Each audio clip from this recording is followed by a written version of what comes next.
7 years ago, my life changed dramatically when my parents decided to cut ties with me. The reason? I stood firm against their demands and chose to marry my husband, Ryan, despite their objections. It was one of the hardest decisions I've ever made, but I knew in my heart it was the right one for me. Let me explain a bit more about Ryan and why my parents felt the way they did. Ryan is from another country. He came here to pursue higher education, and we met during college. Initially, we were just good friends, enjoying each other's company, sharing common interests. But over time, it became clear that our connection went deeper than friendship. We fell in love, and being with him felt natural and right, like I had found someone who truly understood me and valued me for who I am. Unfortunately, my parents didn't share my feelings. They were firmly against our relationship from the start. My parents were very religious and hold traditional views, and they believed I could do better than him. They thought Ryan's background and cultural differences would only create problems for me in the long run. But I loved Ryan. I wasn't going to let their opinions dictate my life. So my parents actively tried to drive a wedge between us, making it clear they didn't consider him part of the family. They refused to include him in family events or vacations, sending a strong message that he wasn't welcome. Even during the holidays like Christmas, a time meant for love and togetherness, I wasn't allowed to bring Ryan. This exclusion stung even more because my sister's boyfriend, who my parents approved of, was always invited and treated like part of the family. It was as if they were saying Ryan didn't deserve a place in our lives just because he was different from us. Whenever I pointed out how unfairly they were treating Ryan compared to my sister's boyfriend, my parents would double down to argue with me. They'd say that my sister's fiance was someone they approved of because they had a hand in choosing him, while Ryan was someone they didn't want to be connected to in any way. Hearing this explanation was incredibly painful. Ryan has such a warm heart, and he treats me with so much respect and love.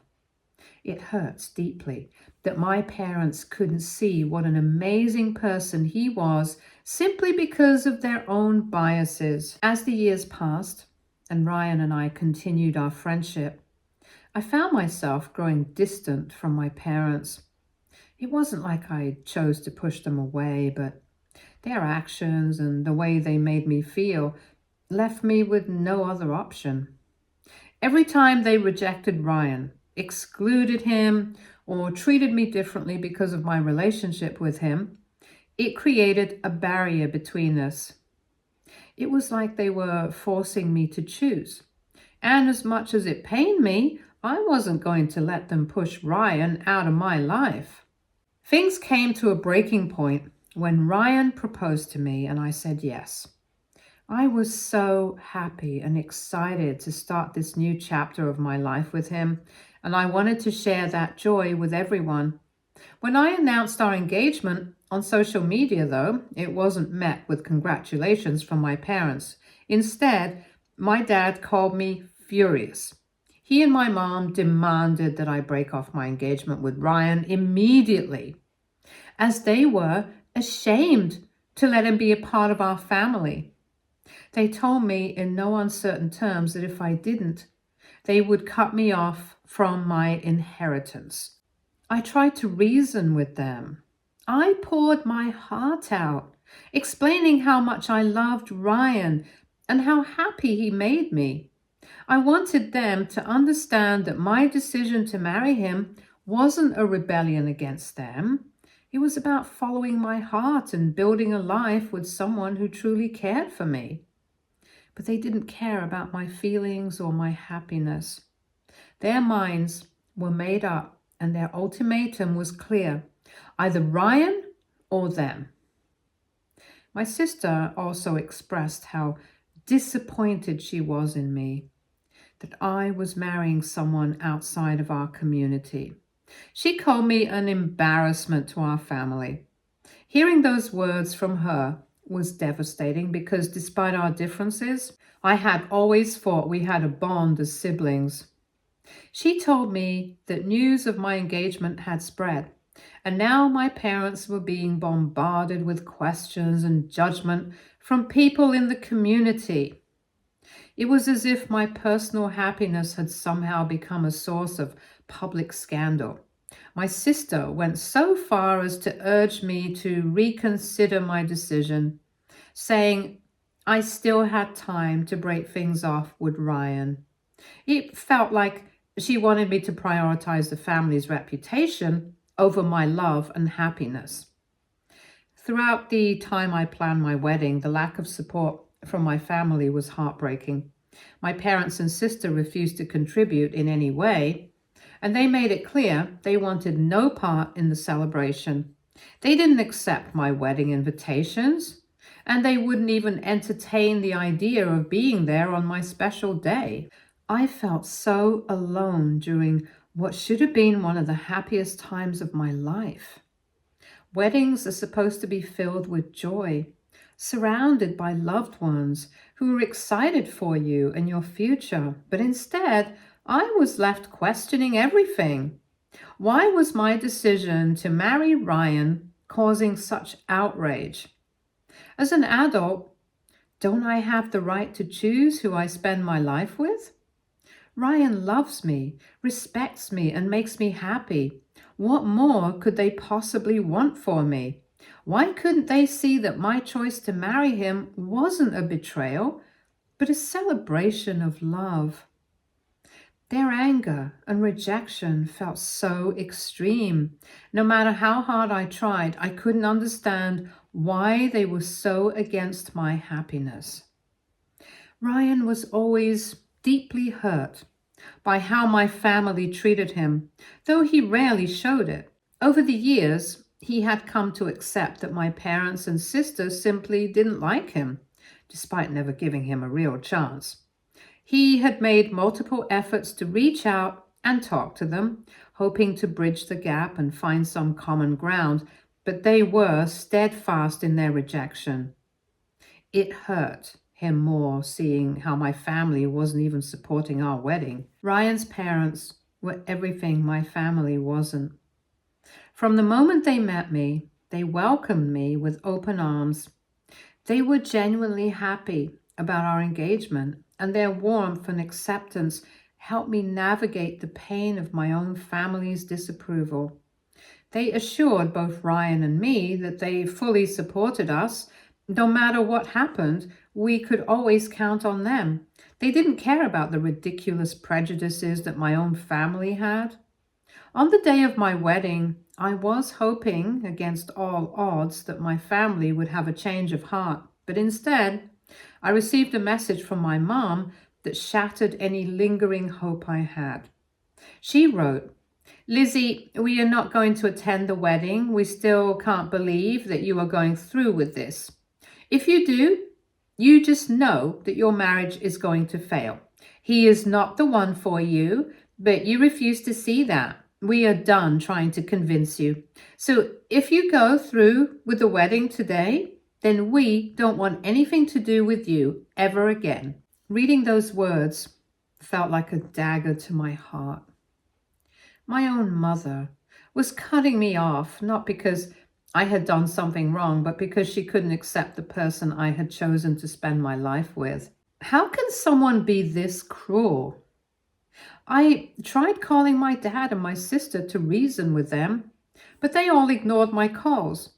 To make matters worse, I found out that the three of them had chosen to go on a vacation on the day of my wedding, just so they could skip it.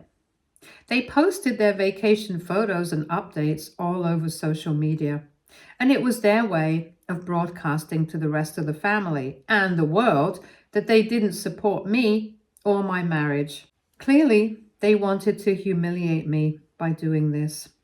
On what should have been one of the happiest days of my life, I felt abandoned by my own family.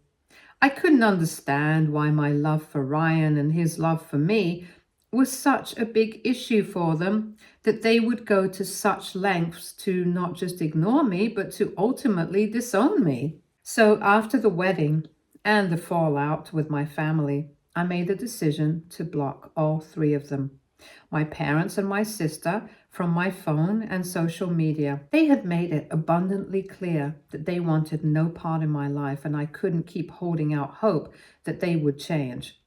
It was a painful but necessary step for my peace of mind. And since then, they've never tried to reach out to me either. They have continued to live their lives as if I never even existed. Occasionally, I'd hear bits of news about my family from a few cousins I still kept in touch with. One of them mentioned that my sister had gotten married not long after I did. She married the same man my parents had approved of and seemed to have the future they had always envisioned for her. Hearing about her life stirred mixed emotions in me. I wasn't angry or bitter.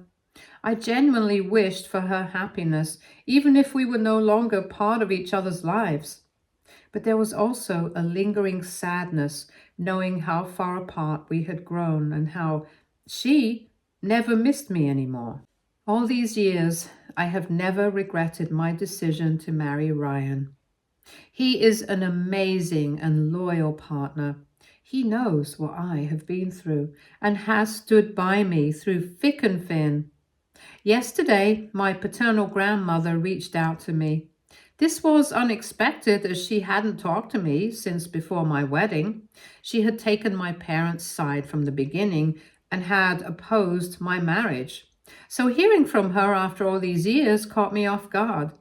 During our brief conversation, she urged me to unblock my parents, saying they had been trying to get in touch with me. I was skeptical, even annoyed, as I had no desire to reopen old wounds or re-establish contact with people who had made it clear they didn't support me. When I asked my grandmother what this was about, she said it had something to do with my sister and that it was urgent. Her tone made me pause. I could hear the concern in her voice, and it was clear that this wasn't a casual request. After years of silence and estrangement, I wasn't sure if I was ready or willing to face my family again. However, despite my reservations, my concern for my sister got the better of me. I couldn't shake the feeling that something serious might be going on, so I decided to unblock my parents and call my dad.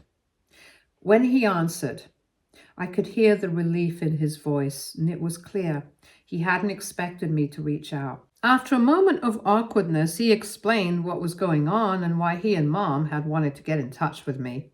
I was stunned by what he told me. It turns out that my sister's seemingly perfect husband, the one my parents had approved of so wholeheartedly, had turned out to be a complete fraud. Apparently, this man had been telling everyone that he was a stock market trader. Over the years, he convinced my parents and my sister to give him large sums of money, claiming he would invest it in the stock market since he was quite knowledgeable. According to my dad, he bragged about his supposed ability to create wealth, and even promised my dad that he could retire early thanks to his so-called financial expertise. My family had trusted him blindly, thinking that he could not betray them. But it turns out that it was all a facade. Recently, this man had vanished, completely disappeared, taking all of the money with him. He did not even leave a note to my sister or explain anything. To make matters worse, my sister had just given birth to a son. This man had not only run away with everyone's money, but had also abandoned his own son. I was reeling after Dad told me this. For starters, I had no idea that my sister was even pregnant.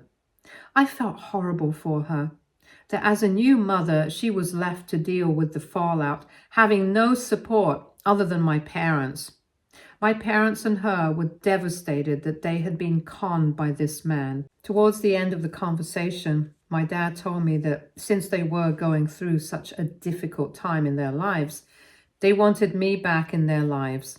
He apologized for what had happened between us in the past and admitted that he and Mom deeply regretted letting me go. It was a strange and emotional moment hearing him say that after all the years of silence and rejection. But I didn't know how to respond. Part of me was still hurt by everything they had put me through. But another part of me couldn't help but feel like the only reason he wanted to reconnect with me was maybe because he needed my help. I felt overwhelmed and unsure of how to react. Everything my dad was saying hit me all at once, and it felt both sudden and oddly convenient. After years of silence, they were reaching out now when they were in crisis, asking for my help and support. I couldn't ignore the timing. It felt like they needed me only because they had been conned, not because they genuinely wanted to make any amends. I told my dad as much. I explained that while I sympathized with what he, Mom, and my sister were going through, I didn't understand why they felt the need to update me about their life decisions after they had willingly cut me out of their lives all these years. For so long, they had made it clear I wasn't welcome in their lives, and now, out of the blue, he was asking me to set all that aside and step back in like nothing had happened. At first, my dad tried to argue that he had no ulterior motive to reach out to me. He told me that my sister was going through a very tough time and needed all the help she could get. Then after I pushed him, he finally confessed that he had been quietly keeping up with my life through some of our relatives over the years. This is how he knew that Ryan and I were doing well in our lives and we had money to spare. What came next was even more unexpected. My dad admitted, "You were right all along. You married that man despite our disapproval, and he turned out to be a good, stand-up guy. Your sister, on the other hand, married someone we approved of, and he has scammed us out of all our money, and now we are left with nothing." Dad then went on to admit that he and Mom were at their wits' end, overwhelmed by everything that had happened with my sister's husband. He told me that I needed to step up and help my sister since she had no one else with her. He pleaded with me to call my sister, to talk to her, and to assure her that I would financially support her. He said it could mean the world to her during this challenging time. I was taken aback. Financially support my sister just because her husband had left her? Why couldn't my parents help their precious daughter now? Before I could react, my dad also brought up the idea of letting bygones be bygones. He urged me to use this tragedy to reconnect with them, to put the past behind us and start fresh as a family. His words were emotional, almost desperate, and I could sense how much he wanted me to say yes. But it wasn't that simple for me. They had chosen to shut me out, and now that they were facing difficulties, they were asking me to return like nothing ever happened. I told my dad that he didn't need me. He just needed my money. Clearly, his intentions are not genuine. I wasn't a tool to be used only when convenient. I reminded him of all the times I had reached out to him for support, only to be dismissed or rejected by him and Mom. All those moments I wanted them to be there for me, and how they had dismissed my feelings like I was nothing for them. My dad argued that he and Mom had realized their mistakes since then, and that now they would love to have a sit-down discussion with me and my husband to get to know him better. My dad told me that they can't change our past, but they can behave better in the future if I give them another chance. Ever since that conversation, I can't help but feel like my family just wants to use me. AITA if I don't help them after what they have put me through. Update 1. Thank you so much, everyone. Honestly, reading all of your responses has been so comforting. It's been a tough journey, but knowing that there are people out there who understand and offer such thoughtful, wise advice makes a huge difference. Despite everything that's happened and brought me to this point, I'm really grateful that this Reddit community exists. You all make me feel like I'm not crazy for trusting my instincts. You remind me that I'm not alone in this struggle and that it's okay to stand up for myself. You've helped me see that life can move forward, even after tough times, and that the fight to keep going is worth it because things can get better. One thing I've always struggled with is trusting my gut, and reading your responses has been a good reminder that it's not stupid to follow that inner voice.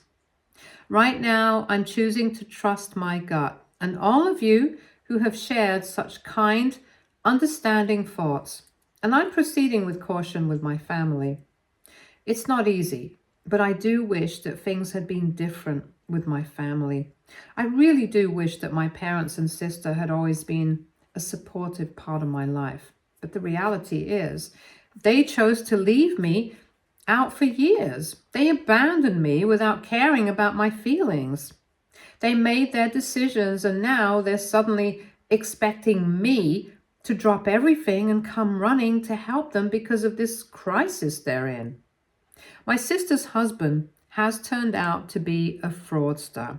And now, with a newborn baby, my family wants me to come in and fix everything for them. But I can't just ignore everything that's happened in the past and pretend that things can go back to how they were. I can't simply erase the hurt and betrayal I felt, especially after all the years of being shut out. It's not fair to me at all. While I genuinely feel for my sister and her baby, I also have to stay true to myself and not let myself be pulled back into a situation where I'm expected to pick up the pieces for everyone else. Update 2. Today, I decided to reach out to my sister. Despite everything, I wanted to check in on her and see for myself how she was holding up. I congratulated her on the baby, and she sounded genuinely happy to hear from me. It was the first time we'd spoken in years, and while it felt a little strange at first, it also reminded me of the bond we once had. As we talked, she opened up about everything that had happened. My sister explained how her husband had disappeared overnight, taking all their money with him. Now she was in a desperate situation trying to figure out how to move forward. She mentioned that she was looking into hiring a lawyer, but the problem was she had no money to cover the legal fees. She also needed to hire a private investigator to track down her husband. His number was unreachable, and he seemed to have vanished completely.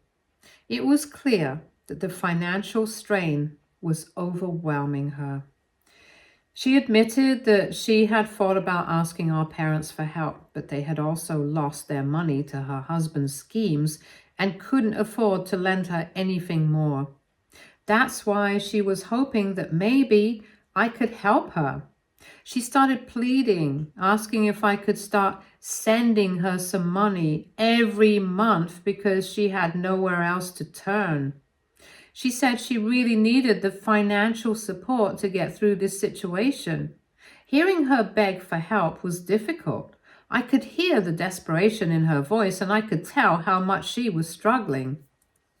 At the same time, it was hard not to think about the way she and my parents had treated me in the past. They had been so quick to cut me off and judge my choices, and now here she was asking for my help when everything had fallen apart for her. Where was she when I needed her? Why didn't she have my back all those years ago? I felt torn between wanting to support her during this crisis and protecting myself from being taken advantage of. I also asked my sister why she hadn't gone to the police yet, given that her husband had essentially stolen their money and vanished. She could easily register a case against him. However, my sister argued that she didn't want the father of her child to be arrested or go to prison. She insisted that he was a good guy, and all she really wanted was for him to return the money he took from our parents and to take responsibility for paying child support. That's all. I tried pressing her further, asking if she had any idea why he might have disappeared, whether he might be having an affair or if there was another reason, but she admitted that she didn't have any answers. It was clear she was in the dark about his motives and whereabouts, which only added to the uncertainty of the situation. At the end of the conversation, I told her that I needed some time to think about everything.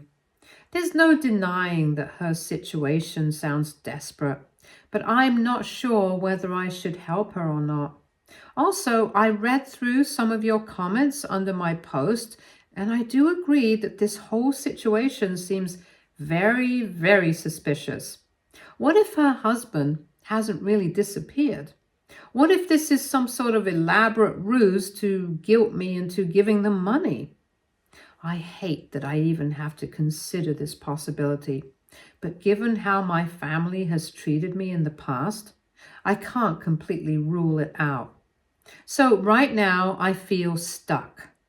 Part of me wants to help my sister, especially with her being a new mother and seemingly in a terrible situation. But another part of me is wary of being drawn back into a dynamic where I might be used or manipulated. I'm not sure who to trust or what the right course of action is. It's a lot to process, and I'm struggling to make sense of it all. Update 3. After a long and thoughtful conversation with Ryan, we both have come to the difficult decision that we don't want to get involved with my family ever again. I know she's my sister, but this situation feels like her responsibility, as well as my parents' responsibility to handle.